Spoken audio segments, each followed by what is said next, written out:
بسم اللہ الرحمن الرحیم۔ ناظرین، طالوت اور جالوت کون تھے؟ طالوت بادشاہ کیسے بنے اور اللہ کے نبی حضرت داؤد علیہ السلام نے جالوت کو کیسے قتل کیا؟ پھر اللہ رب العزت نے داؤد علیہ السلام کو بادشاہت کیسے عطا فرمائی؟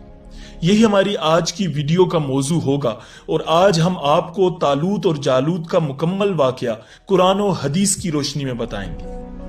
ناظرین، یہ تقریباً 1100 قبل مسیح کا واقعہ ہے، جب بنی اسرائیل پر ایک ظالم بادشاہ جالوت نے حملہ کیا اور ان کے بہت سے علاقوں پر قابض ہو گیا۔ وہ بنی اسرائیل کو طرح طرح کی تکلیفیں دیتا اور ان کو ذلیل کرتا تھا۔ آخر بنی اسرائیل نے مجبور ہو کر اس وقت کے پیغمبر حضرت شموئیل علیہ السلام سے کہا کہ ہمارے لیے ایک بادشاہ مقرر کر دیجیے۔ پیغمبر بنی اسرائیل کی عادتوں اور بزدلی کو جانتے تھے، اس لیے انہوں نے کہا کہیں ایسا نہ ہو کہ تمہیں جہاد کا حکم دیا جائے اور تم جہاد کے لیے تیار نہ ہو۔ بنی اسرائیل کے لوگوں نے کہا کہ ہم جہاد کیوں نہ کریں گے جبکہ ہمارے گھر بار چھین لیے گئے ہیں۔ ناظرین، حضرت شموئیل علیہ السلام نے حضرت طالوت کو بنی اسرائیل کا بادشاہ مقرر کر دیا اور بنی اسرائیل کو حکم دیا کہ طالوت کی سربراہی میں جالوت کے خلاف جہاد کرے۔ ناظرین، طالوت ایک بلند قامت، نہایت ہی وجیح اور خوبصورت مرد تھے۔ وہ مضبوط اور قوی اعصاب کے مالک تھے، روحانی طور پر بھی بہت ہی زیرک، دانشمند اور صاحب تدبر تھے۔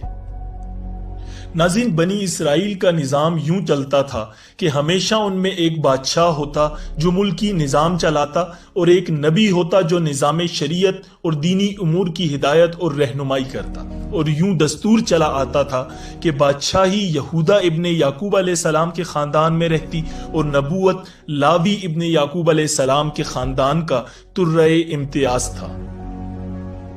ناظرین، بنی اسرائیل نے جب یہ دیکھا کہ ان کے دستور کے برخلاف طالوت نہ تو لاوی کی اولاد میں سے تھے اور نہ ہی یہودا کے خاندان سے تھے، بلکہ ان کا تعلق تو بنیامین کے گمنام خاندان سے تھا، اور پھر وہ مالی طور پر بھی تہی دست تھے، تو وہ کہنے لگے کہ طالوت کیسے ہمارا بادشاہ ہو سکتا ہے، بلکہ اس کے مقابلے میں تو ہم بادشاہ بنائے جانے کے لائق ہیں، اس کے پاس تو مال بھی نہیں ہے۔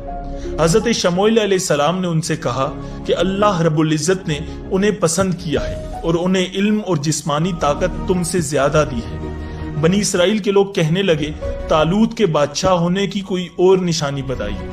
پیغمبر علیہ السلام نے ان سے کہا کہ اس کے بادشاہ ہونے کی ایک نشانی یہ بھی ہوگی کہ وہ تابوت تم کو مل جائے گا جس میں تمہارے رب کی طرف سے اطمینان اور موسیٰ اور ہارون علیہ السلام کی کچھ بچی ہوئی چیزیں ہیں جس کو فرشتے اٹھائے ہوئے ہوں گے۔ تھوڑی ہی دیر گزری تھی کہ وہ تابوت ان کے سامنے آ گیا۔ یہ نشانی دیکھ کر انہوں نے طالوت کی سربراہی قبول کر لی۔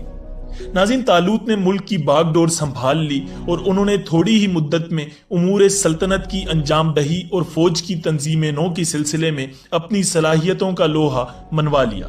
پھر آپ نے فوج کو جہاد کی دعوت دی اور بنی اسرائیل کے دشمن جالوت سے مقابلے کے لیے روانہ ہو گئے۔ ناظرین، سورج کی تپش تھی اور گرمی میں چلتے چلتے ان سب کو سخت پیاس لگ گئی۔ طالوت خدا کے حکم سے اپنے لشکر کو آزمانا چاہتے تھے۔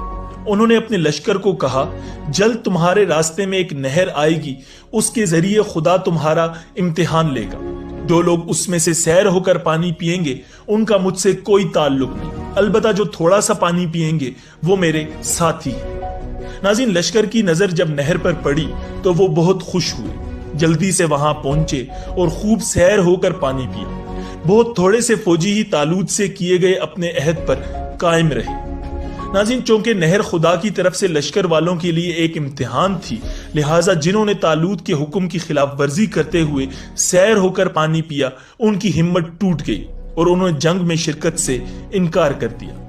اس کے برعکس جن تھوڑے سے فوجیوں نے طالوت کے حکم کے مطابق کم پانی پیا تھا، ان کی پیاس بھی بجھ گئی اور انہوں نے طالوت کے ہمراہ میدان جہاد کی طرف پیش قدمی جاری رکھی۔ انہوں نے دعا کی کہ اے ہمارے رب، ہم کو صبر عطا کر ہمارے قدموں کو جما دے اور کافر لوگوں کے مقابلے میں ہماری مدد فرما۔ ناظرین، جالوت کی فوج کے مقابلے میں صف آراب بنی اسرائیل کے بادشاہ حضرت طالوت کے لشکر میں ایک کم عمر نوجوان بھی اپنی غلیل کے ساتھ شامل تھا، کیونکہ نوعمر ہونے کی وجہ سے اسے اسلحہ نہیں دیا گیا تھا۔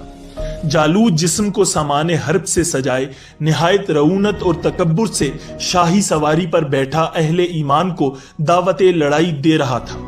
ابھی بنی اسرائیل کا یہ چھوٹا سا لشکر کوئی فیصلہ بھی نہ کر پایا تھا کہ اچانک ان کی صفوں میں موجود یہ کم عمر نوجوان عقاب جیسی برق رفتاری سے باہر نکلا اور جالوت کے سامنے پہنچ کر اسے للکارنے لگا۔ گوشت کے پہاڑ، لہیم شہیم اور طویل القامت جالوت نے حیرت کے ساتھ نوجوان کو دیکھا تو حقارت سے بولا، جا میری آنکھوں کے سامنے سے دور ہو جا، میں تجھے قتل کرنا پسند نہیں کرتا۔ بے خوف نوجوان نے بادشاہ کی آنکھوں میں آنکھیں ڈال کر گرجدار آواز میں جواب دیا، لیکن تجھے قتل کرنا مجھے پسند ہے۔ پھر فلک پر چمکتے سورج کی تیز روشنی میں ارض و سما نے ایک حیرت انگیز منظر دیکھا۔ نوجوان کی غلیل سے گولی کی طرح نکلے پتھر سے جالوت کا متکبر سر پاش پاش ہو چکا تھا اور اس کا طاقتور جسم زمین پر اوندھے منہ پڑا تھا۔ یہ سب اتنا اچانک ہوا کہ جالوت کی اسلحے سے لیس فوج کو سنبھلنے کا موقع ہی نہ ملا اور وہ بدحواس ہو کر بھاگ کھڑی ہوئی۔ ناظرین، یہ نوجوان ایک چرواہا تھا جو سارا دن جنگل میں بکریاں چرایا کرتا اور غلیل سے بکریوں کے قریب آنے والے درندوں کو مار بھگاتا، لیکن قدرت نے تو اس کے لیے بڑے فیصلے کر رکھے تھے۔ اللہ تعالیٰ نے پہلے اسے بنی اسرائیل کا بادشاہ بنایا، پھر اسے نبوت اور رسالت کے عظیم منصب پر فائز فرمایا، اور آج ہم اس نوجوان کو حضرت داؤد علیہ السلام کے نام سے جانتے ہیں۔ ناظرین، قرآن مجید فرقان حمید میں اللہ رب العزت کا ارشاد ہے، وَقَتَلَ دَاوُودُ جَالُوتَ وَآتَاهُ اللَّهُ الْمُلْكَ وَالْحِكْمَةَ وَعَلَّمَهُ مِمَّا يَشَاءُ۔ اور داؤد نے جالوت کو قتل کیا اور اللہ نے اس کو سلطنت اور دانائی عطا کی اور جو علم چاہا اس کو عطا فرمایا۔ ناظرین، جالوت کے قتل ہو جانے سے اس کا لشکر بھاگ نکلا اور حضرت طالوت کو فتح حاصل ہو گئی، اور حضرت طالوت نے حضرت داؤد علیہ السلام کے ساتھ اپنی لڑکی کا نکاح کر دیا اور اپنی آدھی سلطنت کا ان کو سلطان بنا دیا۔ پھر پورے 40 برس کے بعد جب حضرت طالوت بادشاہ کا انتقال ہو گیا تو حضرت داؤد علیہ السلام پوری سلطنت کے بادشاہ بن گئے، اور جب حضرت شموئیل علیہ السلام کی وفات ہو گئی تو اللہ رب العزت نے حضرت داؤد علیہ السلام کو سلطنت کے ساتھ نبوت سے بھی سرفراز فرما دیا۔ ناظرین، امید ہے کہ آپ کو یہ ویڈیو پسند آئی ہوگی۔ بہت جلد ملتے ہیں ایک نئی ویڈیو کے ساتھ۔ اللہ نگہبان۔